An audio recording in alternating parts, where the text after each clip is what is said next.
Assalamualaikum warahmatullahi wabarakatuh. Hello everyone, we are from Group 2. We'll be creating a video podcast discussing the national education goals. I am Miftah Khairanur as the host. And I, Andisrey Mesaro, as CO Host 1. And I am Muhammad Anugrah Ilahi, HO2. I am Nuraisha Ramadhani. I'm here as the resource person. Okay, that's all for our members, guys. So please stay tuned till the end this video. Hello everyone, welcome to our podcast. Today we're diving straight into one of the hottest debates you'll hear at campus coffee shops. National education goals. Are we really achieving them? We're incredibly lucky to have a very special guest today with us, Mrs. Noraisha, a dedicated school practitioner who has been working directly in the fields for years. She is a witness firsthand the triumphs, the struggles, and everything in between when it comes to implementing education policies and achieving national education objectives. But don't worry, guys, this won't be another dry lecture style discussion. We're going to keep it real. I'll be asking Mrs. Noraisha to share authentic stories from the ground, real experience that showcase both the successes and the challenges that teachers and students face every day. From innovative teaching methods that actually work to be heartless that often go unnoticed in bureaucratic policies. We'll cover it all. By the end of this episode, our goal is to provide a clear picture of what's truly happening in our education system. Whether you're a student curious about how your classroom experience connects to national goals, a teacher seeking insight to improve your practice, or just someone interested in the bigger picture of education in our country, this episode has something for you guys. Nah, mungkin kita bisa langsung terjun saja dalam topik pembahasan kita hari ini, yaitu mengenai tujuan pendidikan nasional. Apa sih tujuan pendidikan nasional sebenarnya, dan apakah kita sudah mencapai tujuan tersebut? Jika kita tinjau dari Undang-Undang Sikdisnas, tujuan pendidikan nasional itu sangat jelas. Ada yang pertama, mencerdaskan kehidupan bangsa, yang kedua, mengembangkan karakter dan budi pekerti, dan yang ketiga, membentuk kompetensi warga ataupun siswa agar bisa berkontribusi. Nah, Ibu Nuraisya, bisa ceritakan gimana sih tujuan besar ini, pengaplikasian dan implementasinya dalam dunia kerja atau dunia nyata di lapangan? Misalnya lewat kurikulum merdeka ataupun capaian PISA. Silahkan. Alright, thank you to the host for giving me this opportunity to speak.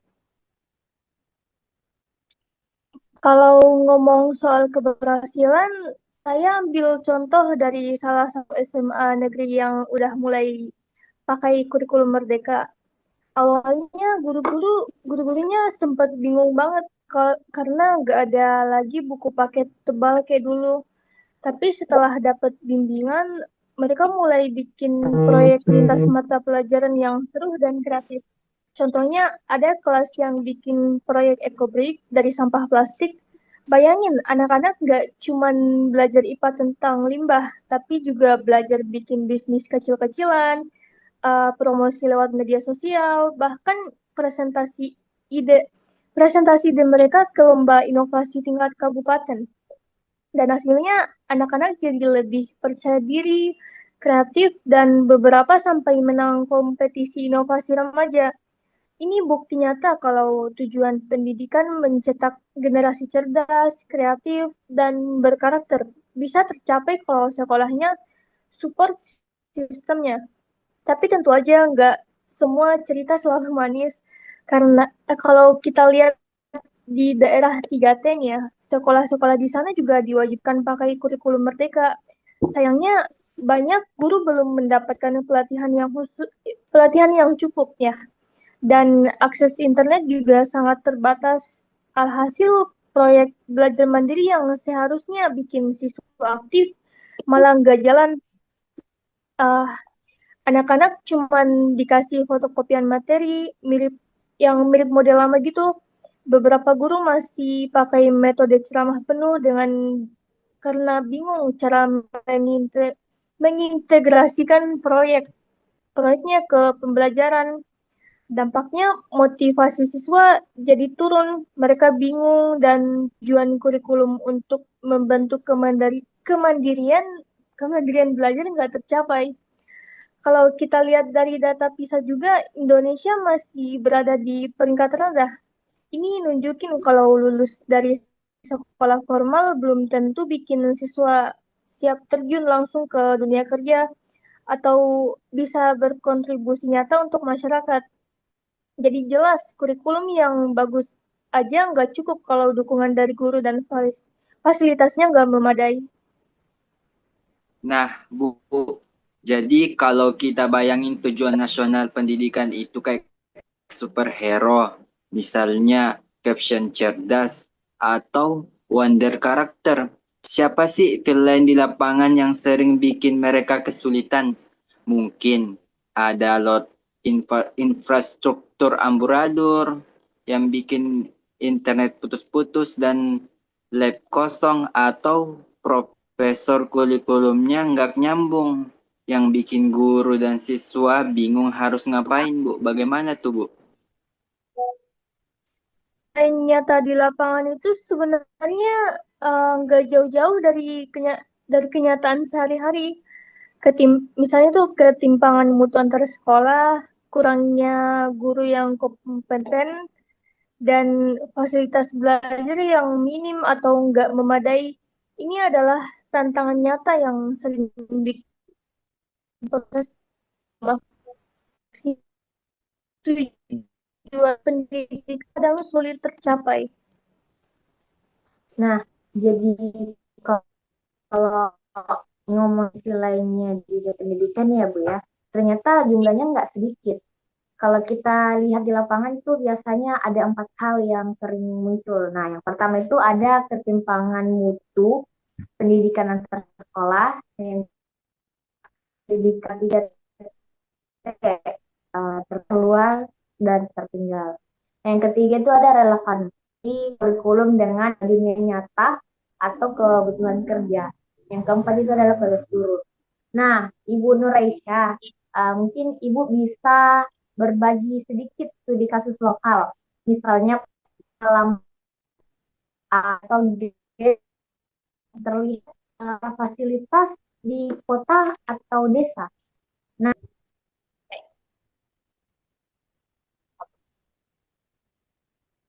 Mengenai nilai nyata di lapangan itu sebenarnya nggak jauh-jauh sih dari kenyataan sehari-hari. Contohnya ketimpangan mutu antar sekolah, yang yang nggak memadai. Ini adalah tantangan nyata yang sering bikin proses belajar mengajar nggak maksimal dan membuat tujuan pendidikan kadang sulit tercapai. nah, jadi kalau ngomongin sekarang nih ya, dunia pendidikan ternyata jumlahnya nggak sedikit. Ya, kalau kita lihat di lapangan, biasanya ada 4 hal utama yang sering muncul. Nah, yang pertama itu ada ketimpangan mutu pendidikan antar sekolah. Yang kedua itu ada akses pendidikan, apalagi di daerah 3T, terpencil, terluar, dan yang tertinggal. Nah, yang ketiga itu ada relevansi kurikulum dengan dunia nyata atau kebutuhan kerja. Nah, yang keempat ada kualitas guru.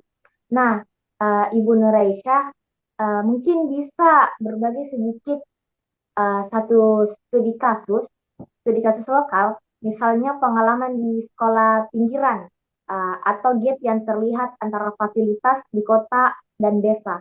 Pasti menarik sekali buat kita dengar langsung cerita dari lapangan. Banyak tantangan nyata di lapangan, terutama soal ketimpangan mutu dan akses pendidikan. Contohnya, beberapa sekolah di daerah 3T terpencil, terluar, dan tertinggal siswanya harus berjuang keras hanya untuk datang ke sekolah. Jarak tempuhnya bisa lebih dari 5 km dan mereka harus berjalan kaki setiap hari. Selain itu, tenaga pendidik di sana juga menghadapi kendala besar. Ada beberapa guru yang hanya bisa hadir sebulan sekali karena akses menuju daerahnya tuh bisa dibilang sangat sulit lah. Bayangin aja sebulan sebulan sekali mereka bisa mengajar sementara sisanya harus belajar mandiri tanpa bimbingan langsung. Situasi ini jelas menunjukkan bahwa kualitas pendidikan gak cuma soal kurikulum, tapi juga soal akses dan sumber daya yang tersedia. Nah, ngomong-ngomong soal gap fasilitas nih ya Bu, antara sekolah di kota dan di desa, Ibu Nuraisya sendiri apakah sejauh ini pernah melihat perbedaan yang cukup mencolok atau punya pengalaman pribadi yang bisa dibagikan dari lapangan, Bu?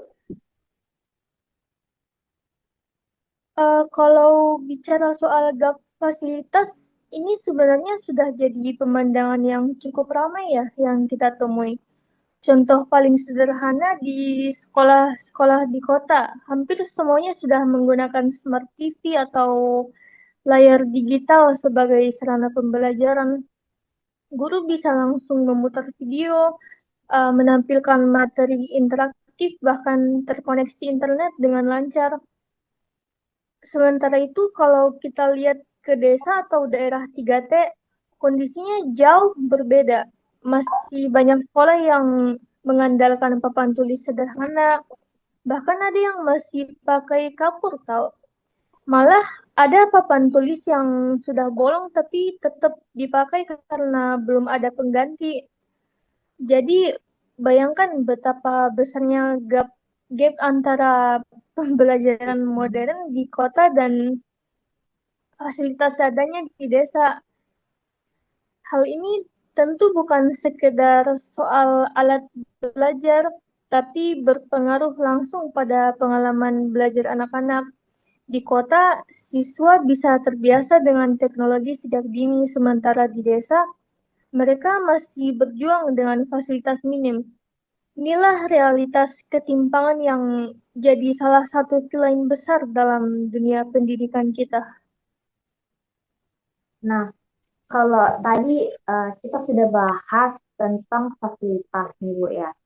Sekarang saya mau geser ke aspek lain yang juga sangat krusial. Bagaimana dengan kualitas tenaga pendidik di Indonesia sendiri atau di negara kita sendiri nih ya Bu ya? Menurut Ibu, apakah ada tantangan besar dari dalam hal ini? Wah, tentu ada. Kualitas guru itu kan tulang punggung pendidikan. Tantangan pertama yang saya lihat adalah soal pemerataan.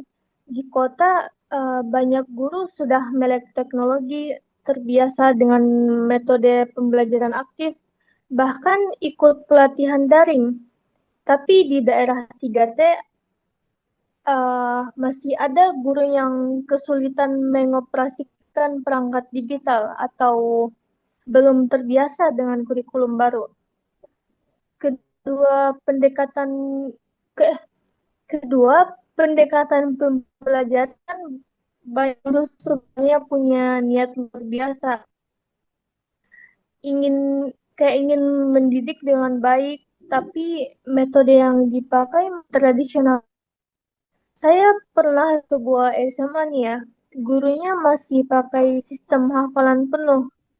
Siswa disuruh mengulang definisi panjang atau rumus tanpa konteks penerapan.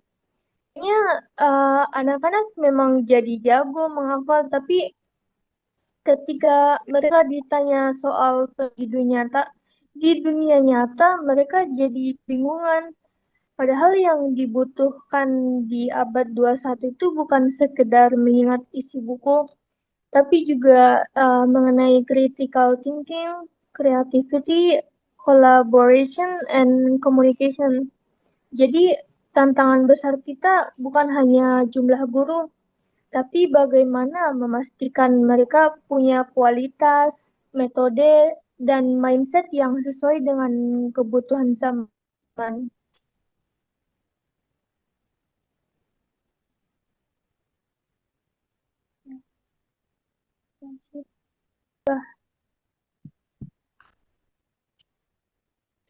Nah, ada lagi pertanyaan nih, Bu. Masalah relevansi kurikulum terhadap dunia kerja. Apakah menurut Ibu sudah termasuk relevan atau bahkan belum sama sekali, Bu? Kalau menurut saya pribadi masih belum bisa dibilang relevan ya. Faktanya sampai sekarang malah masih banyak siswa dan mahasiswa yang sudah lulus tapi akhirnya menganggur. Salah satu penyebabnya adalah yang mereka gak sesuai dengan apa yang benar-benar dibutuhkan di dunia kerja. Eh, Banyak sekali lulusan yang merasa apa yang mereka pelajari di sekolah atau kampus dalam tanda kutip nih ya, kurang terpakai saat masuk ke dunia industri atau dunia kerja. Misalnya, siswa bisa menghafal teori panjang atau rumus yang rumit, tapi ketika ditanya bagaimana menerapkannya dalam pekerjaan nyata, mereka jadi bingung. Padahal industri sekarang tuh menuntut soft skill seperti problem solving, komunikasi, kerja sama tim, dan juga hard skill yang relevan dengan teknologi terbaru. Jadi, kurikulum kita memang sudah mengalami banyak perubahan seperti adanya kurikulum merdeka, tapi implementasinya belum merata gitu. Kalau tujuan pendidikan nasional ingin benar-benar tercapai, kurikulum harus lebih dekat dengan kebutuhan industri atau pekerjaan, menekankan keterampilan abad 21 yang tadi saya mention dan memberi ruang yang lebih hafalan teori.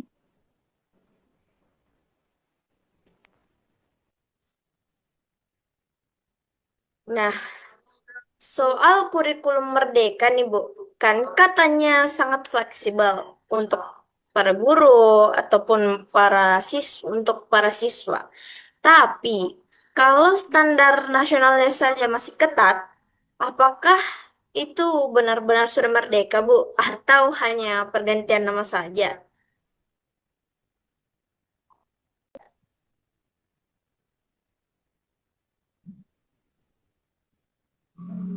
Ya, betul. Memang ada kecenderungan seperti itu.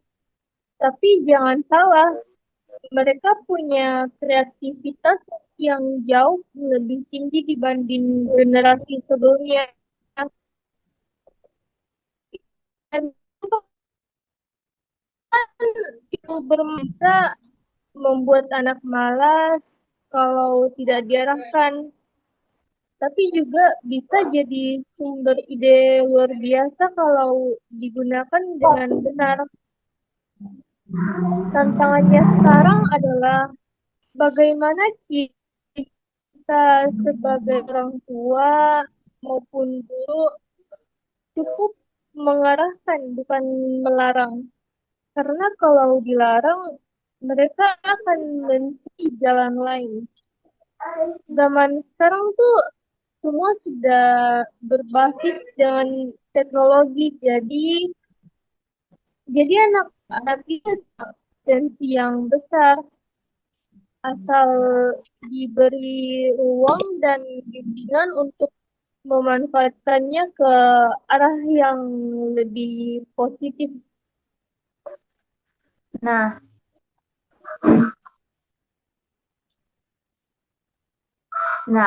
saya juga ini Bu punya satu pertanyaan nih. Apakah Ibu ada saran atau rekomendasi aksi yang dapat dilakukan oleh mahasiswa yang dampaknya nyata dan cukup besar? Bisakah Ibu berikan kami contohnya?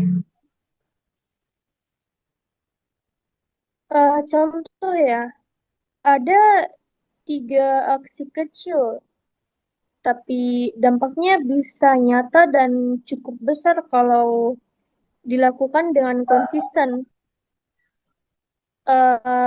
First of all, siswa bisa menjadi relawan pengajar. Misalnya ikut komunitas belajar atau bahkan bikin kecil-kecilan gitu di lingkungan sekitar. Nggak harus sesuatu yang besar sih, cukup mengajarkan literasi digital, like membantu adik-adik belajar membaca atau pembelajaran dasar. Kuncinya bukan skala tapi konsisten. Terus yang kedua, mahasiswa bisa memanfaatkan media sosial buat video edukasi tingkat eh buat video edukasi singkat di Instagram atau Reels, TikTok, YouTube. Kontennya bisa tentang tips belajar, pengetahuan umum, atau bahkan pengalaman kuliah yang menginspirasi. Dengan manfaatnya bisa menjangkau ke lebih banyak orang. Lalu yang ketiga, mahasiswa bisa mencoba membuat mikro project bareng teman-teman kampus. Misalnya donasi buku untuk sekolah di desa, bikin sudut baca di kos-kosan, atau bahkan membuat perpustakaan mini di lingkungan sekitar lah. Aksi kecil kayak gini mungkin kelihatan sederhana, tapi dampaknya bakalan langsung terasa oleh orang di. Jadi mahasiswa menunggu jadi pejabat atau guru dulu untuk berkontribusi. Dari langkah kecil dan sederhana pun perubahan bisa dimulai. Menurut saya ini nggak harus bikin revolusi pendidikan ya Bu. Cukup revolusi warung kopi kampus dulu, yang penting konsisten Bu. Ya, So guys, jadi kalau kita simpulkan, tujuan pendidikan nasional itu sangat jelas, cerdas, berkarakter, dan juga kompeten. Tapi di lapangan, nilainya cukup banyak eh, yang menyangkut ketimpangan, akses, kualitas guru, bahkan kurikulum yang kadang kurang relevan. Solusinya nggak harus kok tunggu jadi Menteri Pendidikan. Mahasiswa bisa mulai dari hal kecil, bahkan dari semester awal. Kalau teman-teman pendengar mau follow up atau ikut program pengabdian bareng, bisa mencari informasi lebih lanjut dari beberapa sosial media mahasiswa yang aktif dalam komunitas belajar. Terima kasih sudah mendengar. Sampai ketemu di video-video kami selanjutnya. Ingat, superhero pendidikan gak harus memakai jubah. Terkadang cukup dengan pakai kartu perpustakaan. So guys, thank you for watching our video. See you and goodbye.